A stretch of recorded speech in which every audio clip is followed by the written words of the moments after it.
Alors, je vais revenir à ce vénérable maître dont vous Oui, me parliez tout à l'heure, que vous avez rencontré en Corse et qui vous a donné envie de rejoindre la franc-maçonnerie. Alors, vous savez, on est intéressé de savoir qu'est-ce qui vous a dit. Est-ce que vous pouvez nous le faire partager? oui. Le, Moi, j'avais été contacté quand j'étais à la fac. Je devais avoir 22 ou 24 ans, quelque chose comme ça. Et on m'avait parlé de la maçonnerie. Et en fait, on m'en avait pas exposé vraiment ce qui m'a motivé plus tard.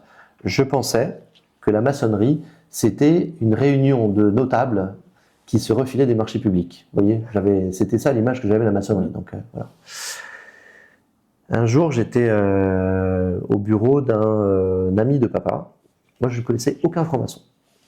Et puis, il y avait un petit peu de panique sur son bureau et il y avait une feuille. Alors, j'ai regardé cette feuille et il a vu et il m'a dit « Ça te fait penser à quoi ?» Alors, j'ai dit « Ça me fait penser à la franc-maçonnerie. » Et il m'a dit « Tu sais, je suis vénérable maître de ma loge. Si tu veux, je t'explique ce que c'est et tout ça. » Nous sommes allés dîner chez lui quelques jours après. Il nous a raconté ce que c'était que la maçonnerie.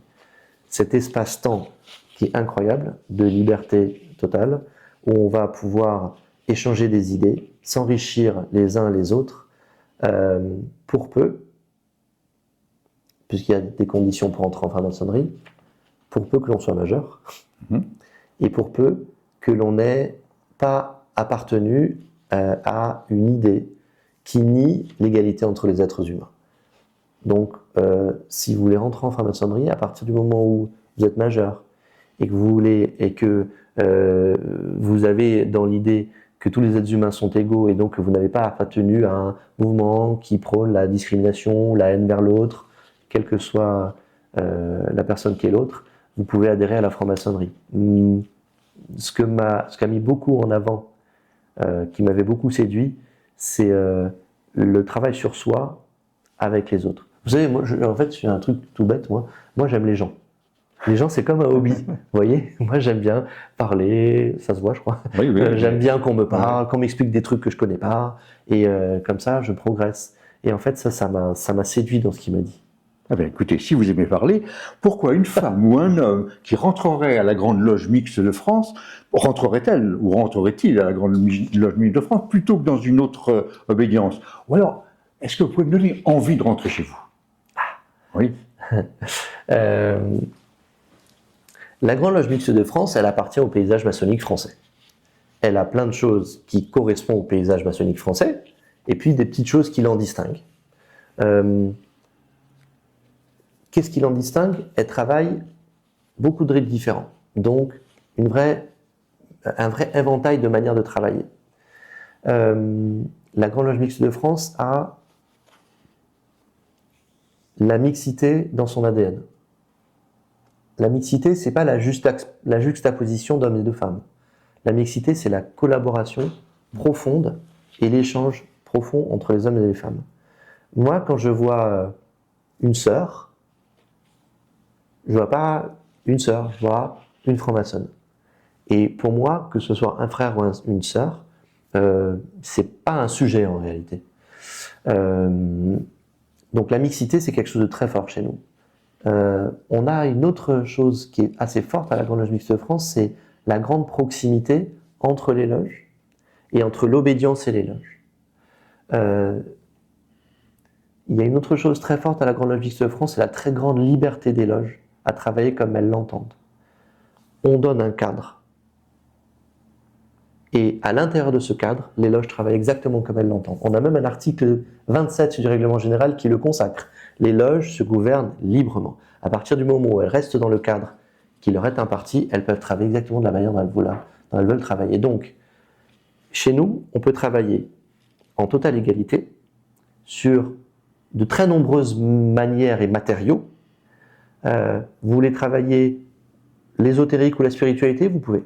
Vous pouvez travailler un cadre très strict, vous pouvez. Vous voulez travailler de manière très relâchée, vous pouvez. Vous pouvez ne travailler que les prisons, vous pouvez. Ou que la démocratie, ou que la République, ou que les SDF, vous pouvez.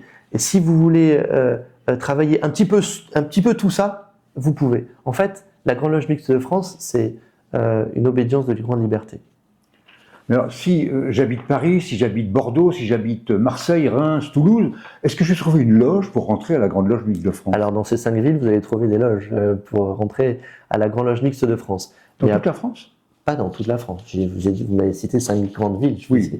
Je vous dis dans 5 grandes villes, oui. Mais si vous voulez trouver à Ajaccio, vous pouvez aussi, hein, aucun problème. Mais il est évident que la Grande Loge Mixte de France, c'est 268 loges et un tout petit peu moins de 5000 membres aujourd'hui. Ça veut dire que il y a forcément des villes dans lesquelles il n'y a pas de présence de la Grande Loge Mixte de France. Mais vous savez, ce qui est important, c'est que les gens travaillent. Si on peut leur donner le goût de travailler à la Grande Loge Mixte de France, j'en serais très content. Si on peut leur donner le goût de travailler tout court, j'en serais tout aussi content. Et si le propos que je tiens là donne envie à quelqu'un de travailler dans une loge de laquelle la Grande Loge Mixte de France est absente, peut-être qu'il y a d'autres obédiences qui y sont présentes. Et auquel cas, je serais très content que cette personne adhère. Merci pour ces propos. Qu'est-ce que cela vous a apporté de devenir franc-maçon? Tellement de choses. Du bonheur? Évidemment. Du travail aussi, donc ça c'est moins bien. Je ne sais pas si ça se dit avec un sujet, un verbe, un complément. Tiens, je peux vous dire juste une chose. Il y a quelques mois, papa m'a dit « Je te vois changer ». Voilà. Voilà, ça représente exactement un franc-maçon. Ouais.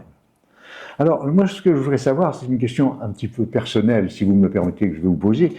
Qui est et que représente un grand maître de la Grande Loge Mixte de France quand vous êtes à la maison dans votre famille? Alors, moi j'ai de la chance parce que mon épouse n'est pas franc-maçonne. Donc, elle regarde tout ça de manière très distante. Et ça me permet d'avoir à la maison 3 grandes cordes de rappel.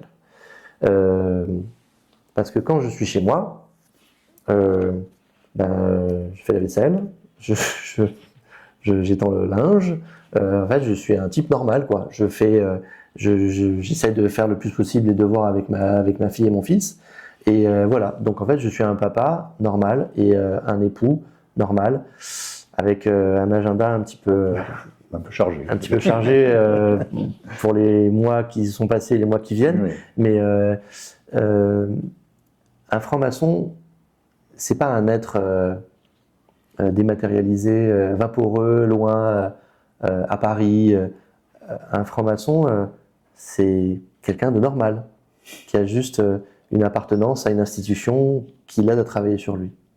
Eh bien, merci mon très cher frère Félix Nathalie pour cet échange riche, ouvert, enrichissant et sincère, sans oublier la fraternité. Avant de nous quitter, avez-vous un dernier message à adresser à ceux qui nous regardent et qui se posent encore des questions sur la franc-maçonnerie et la Grande Loge Mixte Universelle, bien entendu, de France, pardon, bien entendu.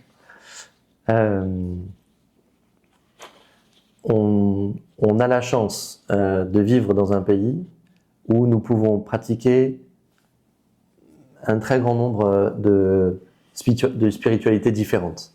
C'est une grande chance. Moi, j'ai la chance de voyager un petit peu et je vois que c'est pas le cas partout.